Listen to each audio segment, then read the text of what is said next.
we're going to overcome our resistance to anything, we have to set an intention. We've got to give it our best shot. We've got to hang in there. We've got to embrace it and not bail out. We want to just like run. It's not easy. It's not tidy. Sometimes it's not pretty at all. But when we trust the opportunities, so I was writing this talk, it reminded me, I thought opportunities. I remember when I first came in contact with New Thought lingo, and I thought, oh, there is a unity speak about this lingo that we use. Opportunities in my world look like problems, issues, trouble, challenges, and we call them opportunities, and that's all about really changing our perspective. But what we're talking about is taking whatever that thing is, whether it's awesome or not, and then finding meaning in that thing, whatever meaning we make out of it, and finding the gift that goes along with it. So if it's an opportunity, wonderful. If it's an opportunity that is disguised as a problem, no, that's okay too. It's all about that. So this song that Daniel Naiman sings is really an invitation to, we gotta try. We gotta try for our own soul's journey, and we also have to try on behalf of everybody else to make this place a better place. Our human walk in the world is all about creating beauty and grace and love and harmony and peace, yes, and being a beneficial presence and bringing our best self to whatever that thing is. And when we can do that for ourselves, guess what? We can affect all of it. We can do it for the whole planet. So that's what this invitation is about today. And what I know is that it takes courage. It takes a whole lot of courage to live a hero story. To be willing to step into that place, that opportunity that might look like a problem, so that we can embrace that thing, to bring the guts and the grit and the grace of the experience to bear and to make it through. Not just meet it on the surface, but to actually embrace it in a deep way and make it work for us. So what I know is, anybody in tune with the world headlines? Not so good, right? Not so good. And we've all got our everyday lives, our own lives, and the lives of our families, and the lives of our friends. Some of it is incredibly awesome and beautiful, and some of it not so much. Have you noticed how that works? Yeah. And so this idea of overcoming our resistance to life, often what we'd really rather do is, go yikes and run. Oh no, not that. Not that. Not that again. Avoid it. Avoid it because it seems easier to crawl in bed and put the covers over our head, doesn't it, than to face it and embrace it. The truth is, even if we do that, unless we want to make the pillow and our bed our best friend forever, we've got to recognize that life is going to constantly provide us with an opportunity to meet something new, right? There's always one more thing to embrace, as Stephen Levine would say. There's always one more thing to embrace. And so we get a choice. Do we face it? Or do we run from it? Do we get present with it?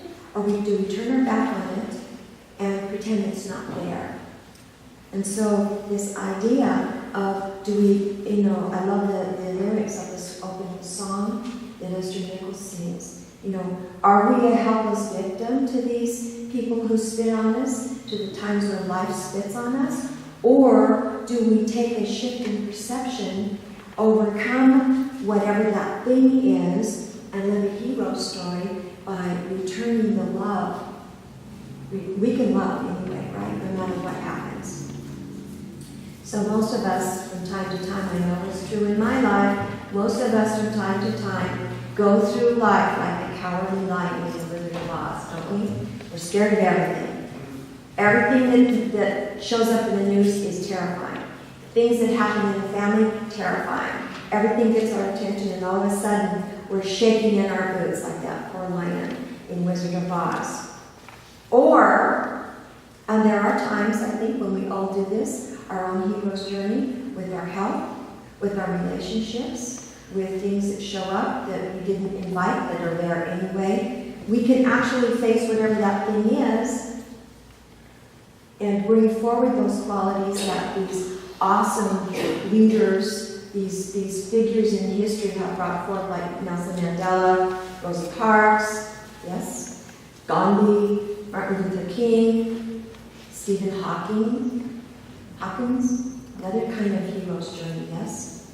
Yes, absolutely. These opportunities that show up, and then we move through them.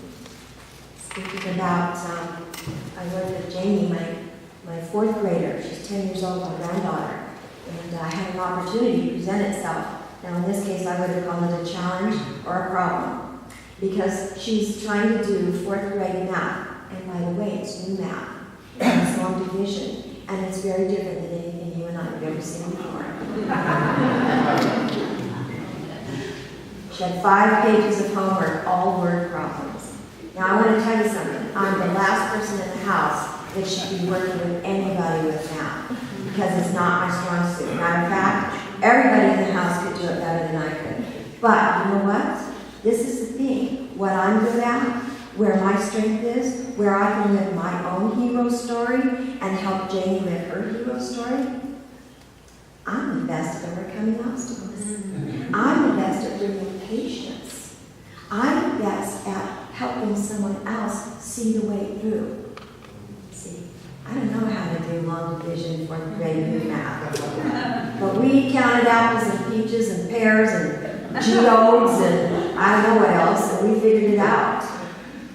You see what I'm saying? We get to decide if we say yes to whatever that thing is, whether it's helping a child with math, or whether it's our own, physical condition, or it's relationships, or our bank account, or the news, whatever it is, we get to have the willingness to say yes and figure a way through it and meet it on its own terms, to make a commitment to meet whatever that thing is on its own terms, life on life's terms. See, that's what we have to do, and part of it is the willingness to invite life to show us. I don't really want to help Janie with that math. I'm not good at math. But I invited life to say, okay, show me life, how am I going to do this? How am I going to face this and help this child get through this difficult 5 pages of word problems? And so this idea of facing everything and avoiding nothing actually has been something that I've been living for many, many years in my own soul's journey. And I thought it would be easy. And so the way I came into touch with it was this tiny, look at this book, tiny little book. Who am I and how shall I live? And I thought, well, that's fun. I could whip that out in half hour. I'll read this book and figure out the answers to life, right? And so I'm reading along, and Cohen is the author, and I'm reading along, and he's got 5 fundamental ideas. One of those 5 ideas is face everything and avoid nothing. So he says we have to be willing to face everything and avoid nothing in every moment. Facing everything and avoiding nothing is the ultimate spiritual practice. It requires tremendous courage, unusual sincerity, and a powerful commitment. It's very important to realize that, in the end, if we're not willing to face ourselves and everyone and everything else, there is no doubt that someone is going to suffer as a result. Well, I thought, I can do that, and I have to tell you something. That year that I made the commitment to face everything and avoid nothing was the most difficult year of my life. Because sometimes stuff shows up and it's like, I don't want to face that. I don't want to deal with that. I don't want to embrace that. I'd rather go the other direction. I'd rather bail. I'd rather maneuver around it than live my way through it. You know what I'm talking about?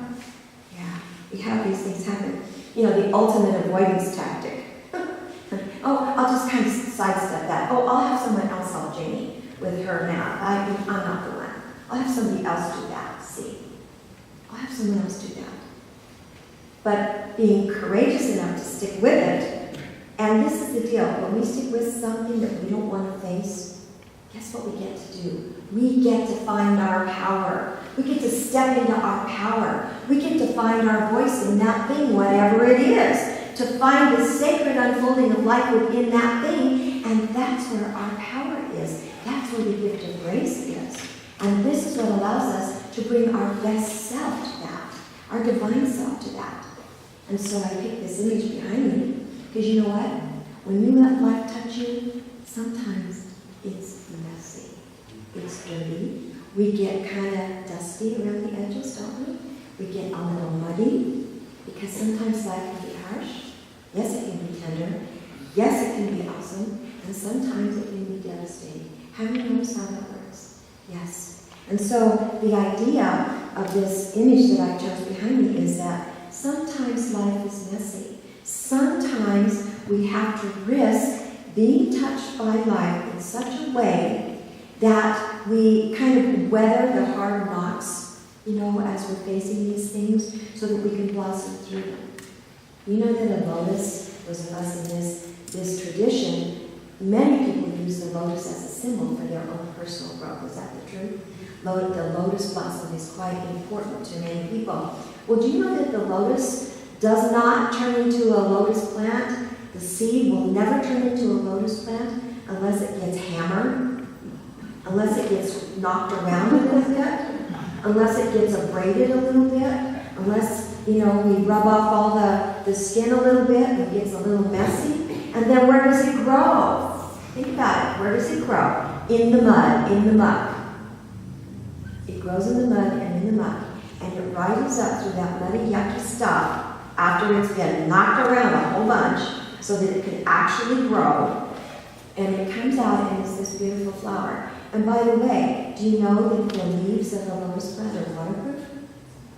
They're like Teflon. Water falls right off them. Matter of fact, scientists use the leaf properties of lotuses and water lilies to try to figure out how to make waterproof paint and other waterproof things. You see, this idea that we get knocked around, we are in the muck, in the mud, then we start to blossom, we rise through it, we don't maneuver around it, we actually live our way through these things and we blossom because of them.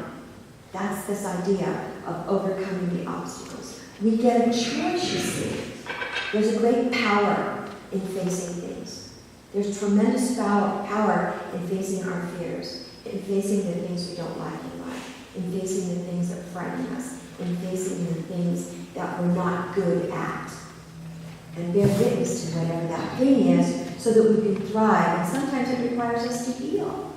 And then we blossom through it. So how do we do that? Well, one thing I know, you've got to make an intention. You've got to make a commitment. You've got to do as the book says. You've got to face everything and avoid nothing, even when it's hard and when you don't like it and when it hurts. You've got to be willing to make a commitment in your journey, to embrace what comes your way, to stop, to relax, to allow it to be as it is, to go with the flow, don't push the river, to allow it to be as it is, and to let whatever that thing is lead the way, whether it's fourth grade problems or health concerns or the world news and perceptions, let that lead the way and show you what it has to show you when you bring your awakened awareness to it. And sometimes, it's hard to accept stuff. It's very hard to accept stuff. And so then we're invited to do whatever Tony says. We're invited to accept the fact that we can't accept it. Be gentle with ourselves. Be gentle with ourselves. And then face that. And continue to face it until we actually can transform it and shift it to something new.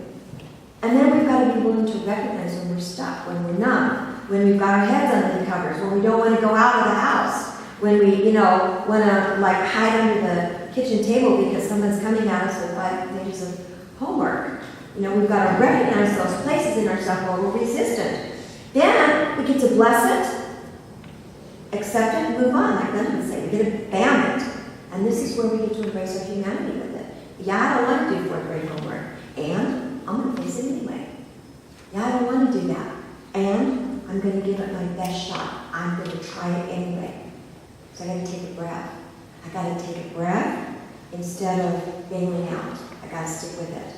I got to take responsibility for myself and for whatever that thing is that shows up in my field of awareness.